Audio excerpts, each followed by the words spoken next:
আজকে আপনার কাছে যে বিষয় মূলত জানতে চাইবো যে এই বিধানসভা কিন্তু তৃণমূল কংগ্রেসের আন্ডারে নেই। 2016 বিধানসভায় মাত্র 499 সম্ভবত ভোটে 92 ভোটে আপনি পরাজিত হয়েছিলেন। মানে একেবারে বলা যায় হার নয়, তবু হারে এক ভোট হলেও হয়। তো আজকে দাঁড়িয়ে কি মনে করছেন যে বিরোধী পক্ষ কতটা শক্তিশালী? দেখুন, আপনি যখন পিছনের কথা বললেন সেটা বলি যে 492 ভোটে আমি হারিনি, দল হারিনি। এখানে দলকে জোর করে হারানো হয়েছিল। কিছু দলের গুপ্ত ঘাতক যারা পিছন দিক থেকে ছুরি মেরে দলকে ক্ষতিগ্রস্ত করেছিল। মানুষ তখনও তৃণমূল কংগ্রেসের পক্ষে ছিল, মানুষ এখনও তৃণমূল কংগ্রেসের পক্ষে আছে। আমরা এইটুকু বলতে পারি যে আমার সঙ্গে আমাদের ব্লক সভাপতি সরোজদা আছেন, সরোজ ব্যানার্জি আমাদের বসিরহাট 2 এর দীর্ঘদিনের সভাপতি, এবং হাসনাবাদ ব্লকেরও 4টি অঞ্চল আমাদের মধ্যে পড়ে, সেখানেও আমাদের যোগ্য নেতৃত্বরা আছেন। আমরা এইটুকু বলতে পারি যে আমরা বসিরহাট উত্তর বিধানসভা থেকে আমরা নুসরত জাহানকে একটা বিপুল ভোটে লিড দিতে পারবো, এই আত্মবিশ্বাস আমাদের আছে। মানুষের মধ্যে সাড়া আছে। মমতা বন্দ্যোপাধ্যায়ের যে কাজ, উন্নয়ন মানুষের ঘরে ঘরে পৌঁছেছে, যেটা ভারতবর্ষের মধ্যে বিরল। দেখুন, তৃণমূল কংগ্রেস করি বলে বলছি তাই নয়, যদি দেখা যায়, সার্ভে করা হয়, তাহলে দেখা যাবে মাত্র 2011 সালে যে দলটা ক্ষমতায় এসেছিল 2019, 7.5 বছরের মতো সময় আমরা পেয়েছি।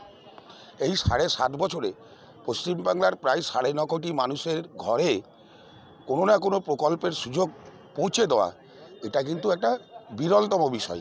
এবং প্রত্যেকের কাছে কিন্তু একটা পাখির চোখ আছে বসিরহাট উত্তর বিধানসভা, যেখানে বিরোধী পক্ষের এমএলএ, কিন্তু আপনি এমএলএ নয়, প্রায় এমএলএর যোগ্য আপনার দল আপনাকে দিয়ে রেখেছে, আপনি চেয়ারম্যান। তো 21-এর বিধানসভায় এই কেন্দ্র থেকে কি আপনি জয় ছিনিয়ে নিতে পারবেন বলে কি মনে হচ্ছে? দেখুন, আপনাকে দল টিকিট দেয়।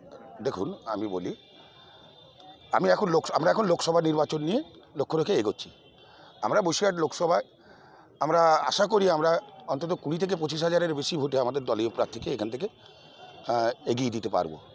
মার্জিনটা আরও বাড়তে পারে, কিন্তু যেহেতু ক্যামেরার সামনে বলা, ওই জন্য একটু কমিয়ে বললাম। কারণ কমিয়ে বলে যদি বেশি বাড়ে তাহলে আরও সেটা বেশি আনন্দ হয়। আর 2021-এর বিধানসভা নির্বাচনের কথা বলছেন, সেটা হবে রাজ্যের ভোট। মাননীয় মুখ্যমন্ত্রীকে বাংলার মানুষ মুখ্যমন্ত্রী হিসেবে বরাবরই চান, তখনও চাইবেন, এবং মুখ্যমন্ত্রীর প্রার্থী যিনিই হবেন তিনি এখান থেকে বিপুল ভোটে জিতবেন।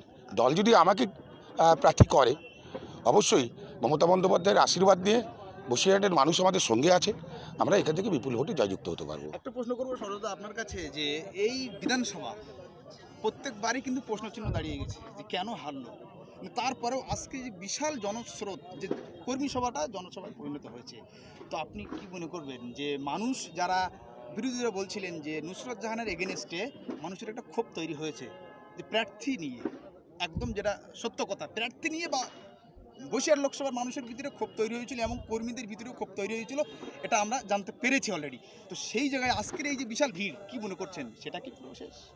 এখন ঘটনা হচ্ছে, এই বিধানসভায় আমরা যেটা হেরেছিলাম তার যে ব্যাখ্যা আমার চেয়ারম্যান এটিএম আবদুল্লাহ আপনাকে দিয়েছে, আমার কাছে সেই ব্যাখ্যারই পুনরাবৃত্তি হবে, অত নতুন করে বলার কিছু নেই এই বিষয়টার উপরে।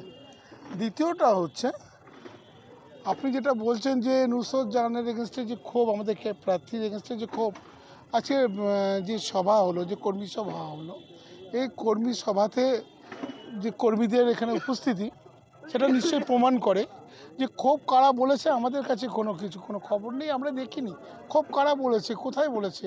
আমরা সোশ্যাল মিডিয়া কোথাও আপনারা জানেন নিশ্চয়ই ফেক সোশ্যাল মিডিয়া থাকে, সেই ফেক সোশ্যাল মিডিয়াতে কে কী বললো তার দায়বদ্ধতা মমতা ব্যানার্জি তৃণমূল কংগ্রেসের উপর বর্তায় না। কি বলেছি আপনাকে? অর্থাৎ সেই সোশ্যাল মিডিয়া বলতেই পারে, ফেক সংবাদ তারা প্রচার করতে পারে, তার দায়বদ্ধতা আমাদের। এবং কোনো জায়গা নেই, এই প্রশ্নই আসে না।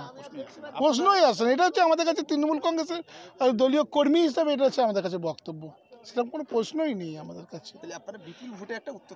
আমরা বলেছি, আমরা উত্তর থেকে আমার চেয়ারম্যান বলেছে 20 থেকে 25 হাজার ভোটে আমরা লিড দেবো।